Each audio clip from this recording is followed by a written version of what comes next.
Welcome back to episode 2 of our Har Ki Dun Trek. In the first episode, we ended by reaching Sankri, spending the night at a warm and cozy homestay under the quiet mountain sky.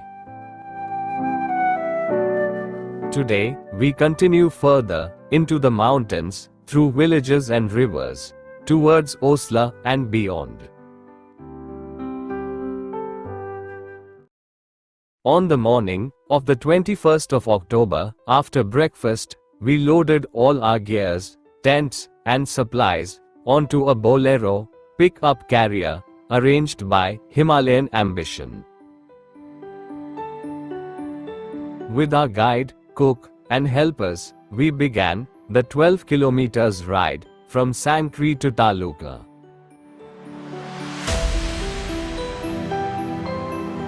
The road was rocky and steep, crossing small streams and lined with playful langurs.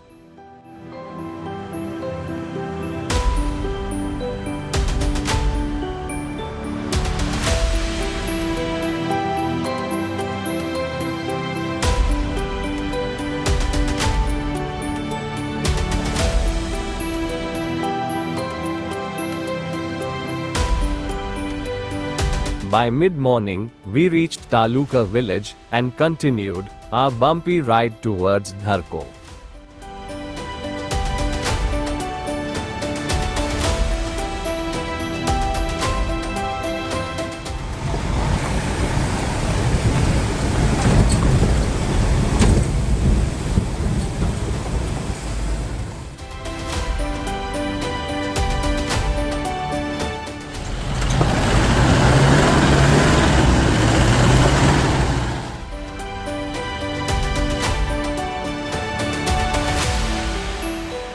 By 11:30 am, the road ended at Dharkot.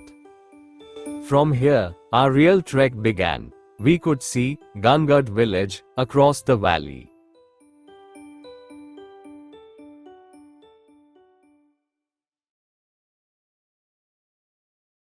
Our excitement rose as we strapped our bags and started walking along the Supin River.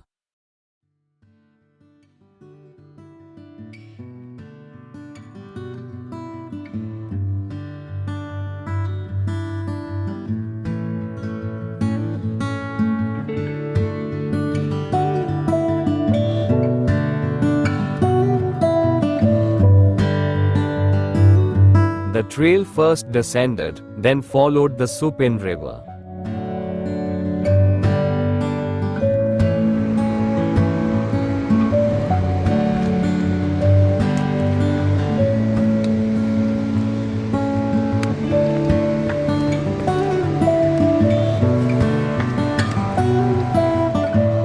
At 12:40, we crossed our first bridge.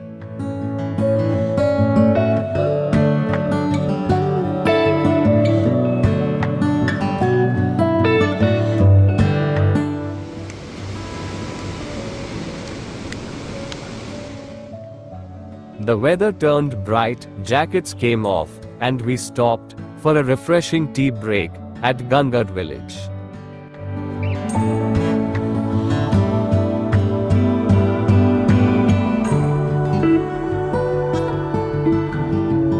From here, the trail became steeper, full of rocks and gravels.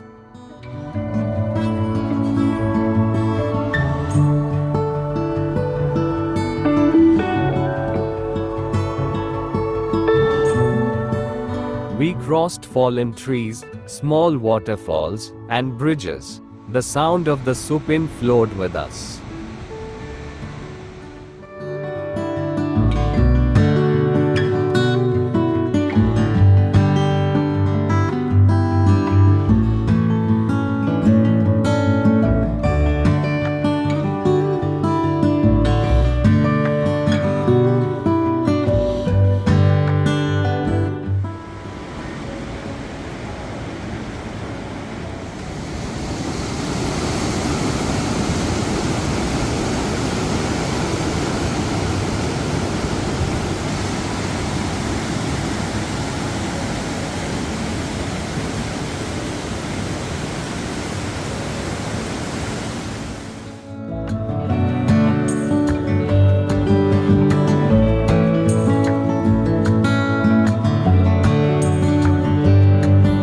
Around 2:30, we stopped for our packed lunch at a campsite.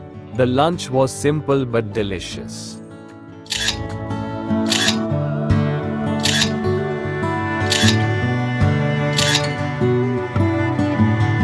Soon after, we crossed more bridges, and the trail grew steeper.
By late afternoon, a shepherd boy passed with his flock of sheep, one of the many unforgettable mountain sights.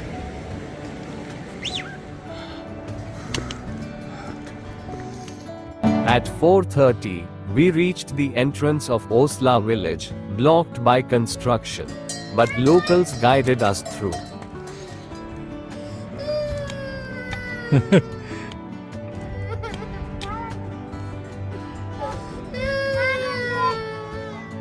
The village welcomed us, with smiling children and their vibrant life.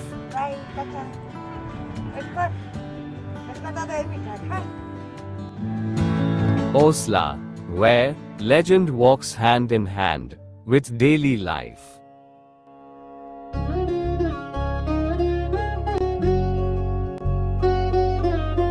Inside Osla, we passed a centuries-old wooden temple, believed to be dedicated to King Duryodhana of the Mahabharata.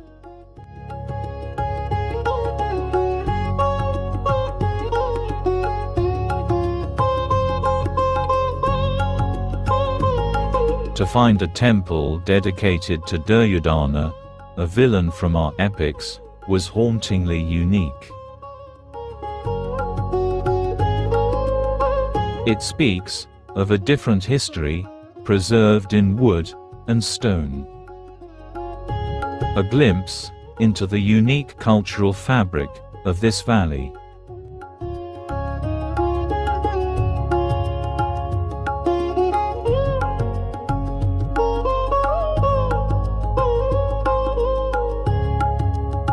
Further ahead stood another temple, Someshwara Shiva Temple. Equally mesmerizing, with its white and golden facade, carved pillars, and veranda designs.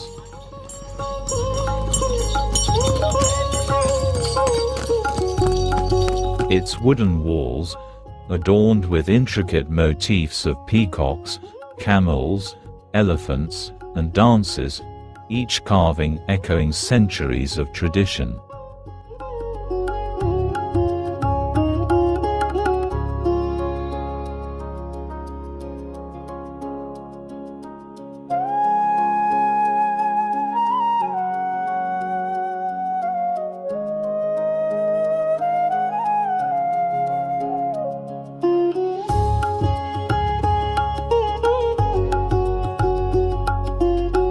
By 5:20 p.m., we reached our campsite near Osla.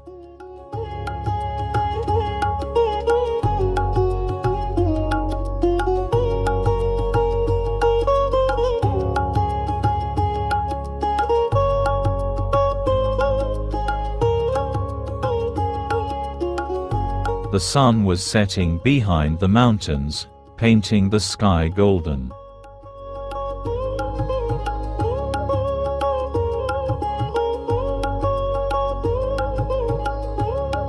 The evening passed with tea, biscuits, laughter, and a simple yet fulfilling dinner of roti, dal, and vegetables. The night sky glowed with countless stars as we slipped into our cozy tents for a good night's rest.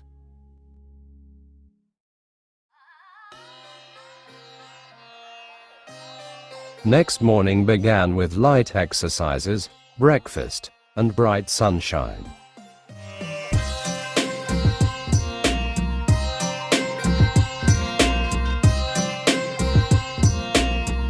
Horses carried supplies as we trekked deeper into the valley. The trail was narrow, mountain on the left, river deep down on the right. Along the way, we saw villagers carrying goats and branches, and a majestic waterfall across the river.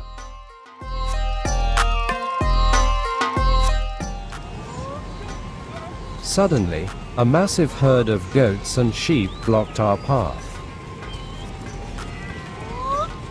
We stepped aside as the shepherd guided them, with strange sounds echoing in the valley.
Crossing small bridges, streams, and steep climbs, we finally reached Simatri by early afternoon.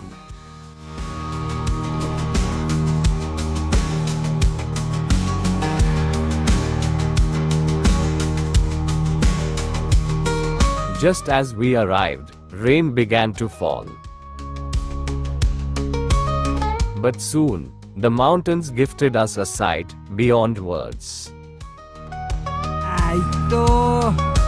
As we warmed up over lunch, a miracle was happening outside. When we emerged, the mountains had transformed. The rain had turned to snow on the peaks, unveiling a winter wonderland we never expected to see. It was one of the most breathtaking sights I have ever witnessed, a gift from the mountains, snow covering the surrounding peaks.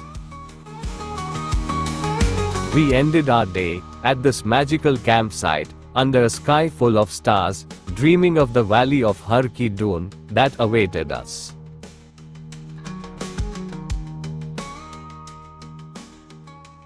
The journey so far has been unforgettable. But the most awaited part lies ahead, the breathtaking valley of Har Ki Dun. Stay tuned for episode 3.